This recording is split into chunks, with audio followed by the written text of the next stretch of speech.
நெல்லை மாநகராட்சி மேயர் தேர்தல் இன்று நடைபெற இருக்கும் நிலையில் திமுகவிலிருந்து தற்காலிகமாக நீக்கப்பட்ட கவுன்சிலர் பவுல்ராஜ் மேயர் தேர்தலில் போட்டியிட வாய்ப்பிருப்பதாக தகவல் வெளியாகியுள்ளது.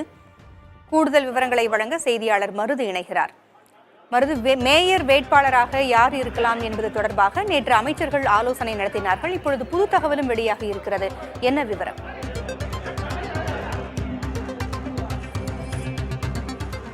பூங்குழலி, திருநெல்வேலி மாநகராட்சியை பொறுத்தவரை 55 மாமன்ற உறுப்பினர்கள் இருக்காங்க. அது அதிகபட்சமாக திமுக மாமன்ற உறுப்பினர் 44 பேர் இருக்கக்கூடிய நிலையில் மோதல் போக்கின் காரணமாக முன்னால் இருந்த சரவணன் என்பவர் ராஜினாமா செய்தார். இந்த நிலையில் தொடர்ந்து மேயர் வேட்பாளர் யார் என்பது பெரும் எதிர்பார்ப்பாக இருந்த நிலையில் இன்று மறைமுக தேர்தல் நடைபெறும் என அறிவிப்பு வெளியிடப்பட்டிருந்த நிலையில் நேற்று நேரு மற்றும் தங்கம் தென்னரசு அவர்கள் தலைமையில் ஆலோசனை கூட்டம் நடத்தப்பட்டு திருநெல்வேலி மாநகராட்சியின் 25வது வார்டு உறுப்பினராக இருக்கக்கூடிய கிட்டு என்ற ராமகிருஷ்ணனை வேட்பாளராக அறிவிப்பானது வெளியிடப்பட்டிருந்த நிலையில் இன்று அதற்கான தேர்தல் என்பது தற்போது இன்னும் சற்று நேரத்தை துவங்க இருக்கிறது. இந்த நிலையில் மாநகராட்சியின் 6வது வார்டு இருக்கக்கூடிய பவுல்ராஜ் என்பவர் ஏற்கனவே அவர் திமுகவிலிருந்து ஒழுங்கு நடவடிக்கையின் காரணமாக நீக்கப்பட்டிருக்கிறார். இந்த நிலையில் அவரும் தற்போது வேட்புமனி வாங்கியிருப்பதாக தகவலாக தெரிவிக்கப்பட்டிருக்கிறது. மாநகராட்சி சார்பாக 2 நபர்களுக்கு அந்த மேயர் தேர்தலில் போட்டியிடுவதற்காக வேட்புமனு வழங்கப்பட்டிருக்கிறது.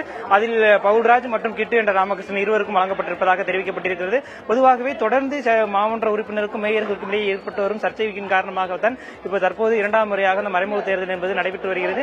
இந்த நிலையிலும் தற்போது இன்று நடைபெறக்கூடிய இந்த தேர்தலின் போதும் மீண்டும் ஒரு சர்ச்சை என்பது இருந்திருக்கிறது. ஏனென்றால் ஒரு திமுகவிலிருந்து நீக்கப்பட்ட ஒரு மாமன்ற உறுப்பினர் தற்போது வேட்புமனு வாங்கியிருப்பது, அதை தாக்கல் செய்திருப்பதும் பெரும் சர்ச்சையை ஏற்படுத்தியிருக்கிறது.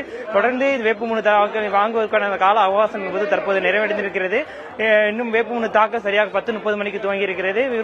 விருப்பமுள்ள அந்த வேட்புமனு பெற்றவர்கள் வேட்புமனுவை தாக்கல் செய்திருக்கிறார்கள். அடுத்தடுத்து வேட்புமனு பரிசீலனை மற்றும் தேர்தல் என்பது சரியாக 12 முதல் 2 மணிக்கும் நடைபெறும் எனவும் அதற்கு பிறகு அதிகாரப்பூர்வ அறிவிப்பை மாநகராட்சி ஆணையர் வெளியிடுவார் எனவும் தெரிவிக்கப்பட்டிருக்கிறது. தற்போது அனைத்து மாமன்ற உறுப்பினரும், அதாவது திமுக மாமன்ற உறுப்பினர்கள் அனைவரும் 2 சுற்றுலா வாகனத்தில் தற்போது அழைத்து வரப்பட்டிருக்கிறார்கள். அனைத்தும் தற்போது மாநகராட்சி வளாகத்திற்கு கொண்டு வரப்பட்டு அங்கிருந்து அவர்கள் பலத்த சோதனைக்கு உட்படுத்தப்பட்டு உள்ளே செல்கிறார்கள். ஏனென்றால் இது ஒரு மறைமுக தேர்தல் என்பதால் அனைவரும் பலத்த சோதனைக்கு உட்படுத்தப்பட்டு உள்ளே சென்று கொண்டிருக்கிறார்கள். மேலும் உள்ளே செல்போன் கொண்டு செல்வதற்கு தடையானது விதிக்கப்பட்டிருக்கிறது. இது மட்டும் இல்லாமல் தொடர்ந்து திருநெல்வேலி மாநகராட்சி பொறுத்தவரை 55 மாமன்ற உறுப்பினர்கள் இருந்தாலும் 44 பேர் திமுகவிலும் மற்றும் கூட்டணி கட்சிகள் என சேர்த்து மொத்தம் 51 பேர் திமுக ஆதரவாக இருக்கிறார்கள். பெரும்பான்மையாக இருக்கக்கூடிய இந்த திருநெல்வேலி மாநகராட்சி நேற்று அறிவித்த கிட்டு என்பவர் தேர்வு செய்யப்படுவார் என எதிர்பார்க்கப்பட்டிருந்த நிலையில் தற்போது பவுல்ராஜும் வேட்புமனு வாங்கி சென்றிருப்பது பெரும் சர்ச்சையை ஏற்படுத்தியிருக்கிறது. மேலும் தேர்தல் முடிவிற்கு பிறகுதான் அதிகாரப்பூர்வமாக யார் வேட்பாளர் மேயராக தேர்வு செய்யப்படுவார் என்பது பற்றிய முழுமையான விவரம் என்பது தெரிய வரும் என தெரிவிக்கப்பட்டிருக்கிறது. தொடர்ந்து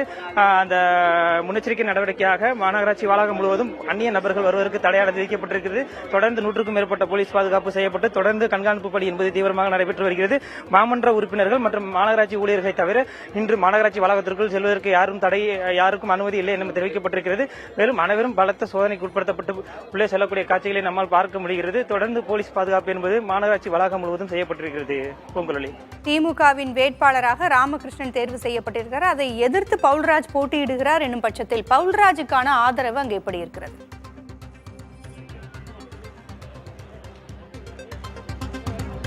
தற்போது ஏற்கனவே பலமுறை பவுல்ராஜ் என்பது தங்களுடைய மாநகராட்சி மாமன்ற உறுப்பினர்களுக்கு ஆதரவாக பலமுறை கோரிக்கைகள் வைத்திருக்கிறார். தொடர்ந்து பேசி வந்திருக்கிறார். அதன் காரணமாக அவருக்கு ஆதரவும் கிட்டத்தட்ட ஒரு 10 முதல் 20 நபர்கள் ஆதரவாக வாய்ப்பு இருப்பதாக ஒரு தகவலானது வெளியாகி இருக்கிறது. இருப்பினும் இது மறைமுக தேர்தல் என்பதால் தேர்தல் முடிந்த பிறகுதான் அதிகாரப்பூர்வமாக அது தொடர்பான விவரங்கள் என்பது தெரியவரும். தற்போது வரை 2 நபர்கள் வேட்புமனு வாங்கியிருக்கிறார்கள். ஒருவர் திமுகவில் அறிவிக்கப்பட்டவரும் ஒருவர் திமுகவிலிருந்து நீக்கப்பட்டவரும்.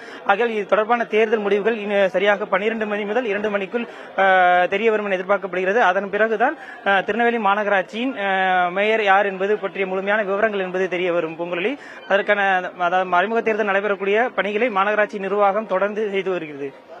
நன்றி மருது. கூடுதல் தகவல்களுக்கு மீண்டும் தொடர்பு கொள்கிறோம்.